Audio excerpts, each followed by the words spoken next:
Good morning everyone. Welcome back my YouTube channel. Today I am going to teach you Sanskrit पाठ्य पुस्तक अमृतम standard 7 Sanskrit chapter 6। यह chapter 6 जो है वह जुलाई महीने का सिलेबस है। लास्ट 6ठा नंबर, फिर हम अगले अगस्त में पढ़ेंगे फिर 2 चैप्टर स्वास्थ्य चर्चा 7 पार्ट, और 8वां नंबर है कुत्संग त्याग। ये पढ़ेंगे हम 7 और 8 चैप्टर, ये हम पढ़ेंगे अगस्त में। जुलाई का लास्ट चैप्टर है सदाचार, जिसको आज हम पढ़ाने जा रहे हैं। चैप्टर 6 नाम है पाठ का सदाचार। सत्य जोड़ाचार। सत्य मन होता है सही, आचार मन विचार। जिसका विचार सही हो उसको हम सदाचार कहते हैं, ठीक है ना, सदाचारी कहते हैं। और सबसे पहले हम ध्यान देंगे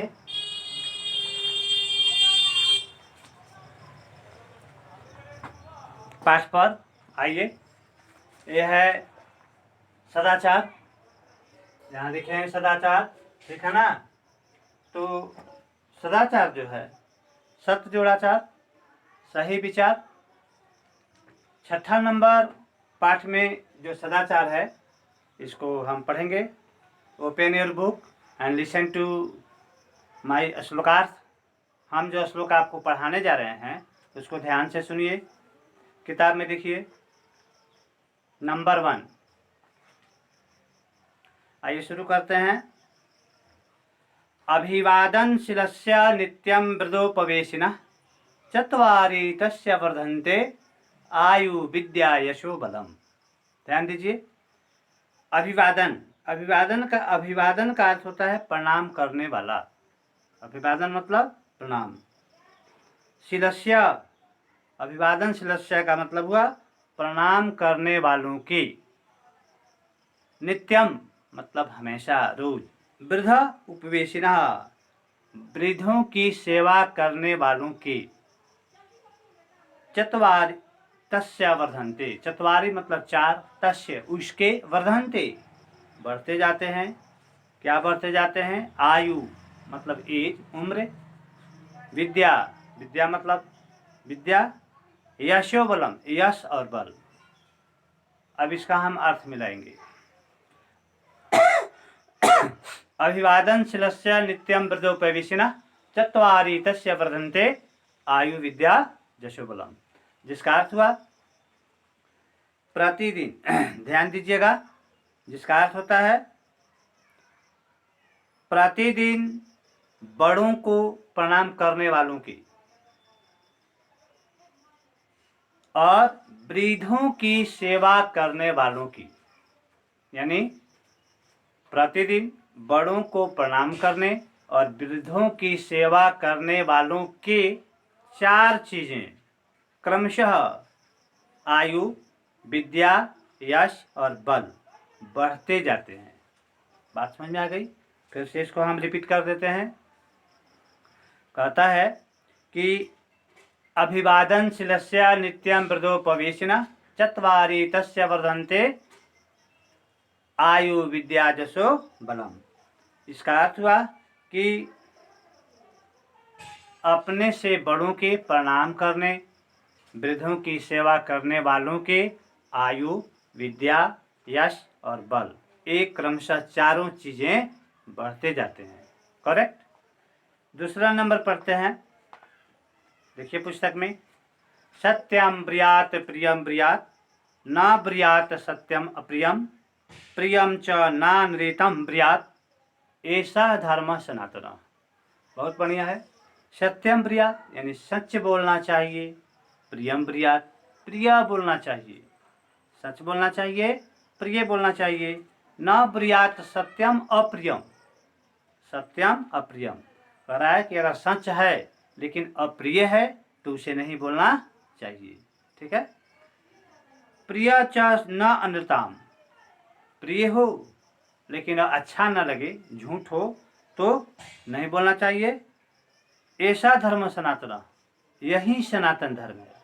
प्रिय बोलना चाहिए, सत्य बोलना चाहिए, अप्रिय सत्य कदापि नहीं बोलना चाहिए।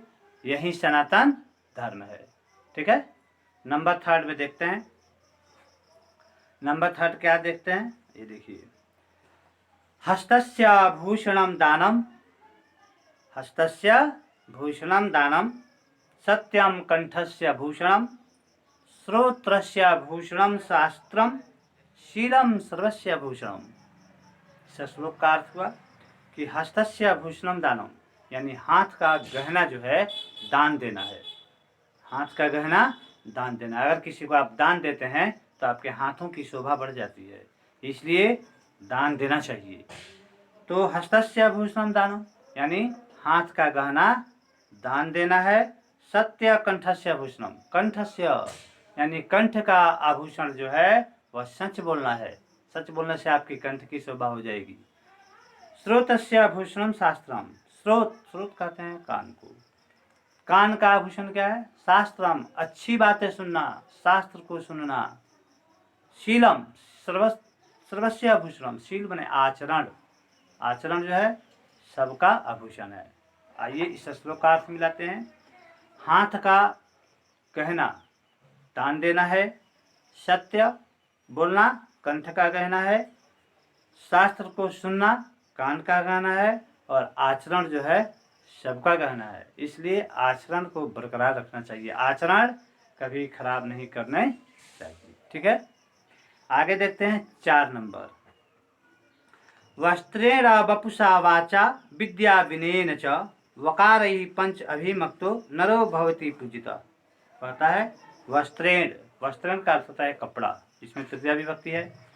वस्त्रेण यानी कपड़ा से, वपुषा वाणी से, सॉरी वपु, वपु का अर्थ होता है शरीर यानी शरीर से। वाचा, वाचा कहते हैं वाणी को, वाणी से। विद्या, विनयेन च, विद्या से और विनय से, च का अर्थ होता है और। वकारैः, वकारैः का अर्थ होता है वह अक्षर हुआ, यानी अक्षर से युक्त। पंच अभियुक्तो नरो भवति पूजिता, नर जो है ये 5 चीजों से पूजनीय होता है। नर मतलब आदमी। आइए इसका अर्थ बताते हैं। कपड़ा से, शरीर से, वाणी से, विद्या से और विनय से तथा अक्षर से, ये 5 चीजें जो है, ये 5 चीजों से मानव जो है पूजनीय होता है। यानी इन 5 चीजों का अपने जगह पर खास महत्व है। अगर आप कहीं गए हैं, आपके कपड़े गंदे हैं, साफ सुथरे नहीं हैं, तो आपसे लोग किनारा कर लेंगे, तो आपकी वहाँ पर क्या हुई? तोहिनी नहीं हुई। इसलिए कपड़ा से भी आदमी पूजनीय होता है। इसलिए साफ सुथरा कपड़ा पहनना चाहिए, स्वच्छ कपड़ा पहनना चाहिए, सुंदर कपड़ा पहनना चाहिए। वपुषा, शरीर से, अगर आप दुबले पतले हैं, कमजोर हैं, तो आपको कोई समाज में लाइक नहीं करेगा। लेकिन वहीं आप हेल्दी हैं, सम्राट हैं, स्मार्ट हैं, तो आपको सभी लोग लाइक करेंगे। इसलिए शरीर से भी आदमी जो है वह पूजनीय होता है। वाचा, वाचा का अर्थ होता है वाणी, वाणी से भी आदमी पूजनीय होता है। अगर आपकी वाणी अच्छी है, मधुर है, सही है, तो आपको आदर मिलेगा, हर जगह रिस्पेक्ट मिलेगा। वहीं वाणी खराब हो जाएगी तो आपको हर जगह क्या मिलेगा? लात जूते मिलेंगे। इसलिए वहाँ कहता है लेखक कि वाणी से भी आदमी जो है पूजनीय होता है। पंच अभिव्यक्तो नर भवति पूजिता, यानी 5 चीजों से मनुष्य जो है पूजनीय होता है। फिर से मिलाते हैं। कपड़ा से, शरीर से, वाणी से, विद्या से और विनय से, इन 5 चीजों से मनुष्य जो है पूजनीय होता है। अगला देखिए, धान्य धान प्रयोगेषु विद्या संग्रहेषु च आहारे व्यवहारे च त्यक्त लज्जा सुखी भवेत्। धान्य धान यानी धन संपत्ति के लेन देन में, विद्या संग्रहणे च और विद्या को संग्रहण करने में, आहारे व्यवहारे च, आहार व्यवहार ठीक है ना, मतलब आचार विचार में, त्यक्त लज्जा च सुखी हुए, जो लज्जा को, शर्म को त्याग देता है वही सुखी होता है, सुखी होता है। फिर से मिलाते हैं। धन धान के लेन देन में, विद्या संग्रहण करने में, आहार व्यवहार में, जो शर्म को छोड़ देता है वही व्यक्ति सुखी होता है। अगला सवाल है, अगला श्लोक है, न कश्चित कस्य मित्रम न कश्चित कस्य रिपु व्यवहारेण जायन्ते मित्राणि रिपव तथा। कह रहा है कि न कश्चित माने नहीं है कोई, कस्य किसी का, मित्र मित्र ना कोई किसी का मित्र है, न कस्यचित कस्य रिपु, रिपु मन दुश्मन, न किसी का कोई दोस्त है, न किसी का कोई मित्र है, ना कोई किसी का दोस्त है। व्यवहारेण जायन्ते मित्राणि रिपुवशता, व्यवहार से ही मित्र और दुश्मन दोनों पैदा हो जाते हैं। अगर आपका व्यवहार किसी के प्रति अच्छा रहा तो आप उसके मित्र हैं, अगर आपका व्यवहार इसके प्रति खराब हो गया तो आप उसके दुश्मन हो गए।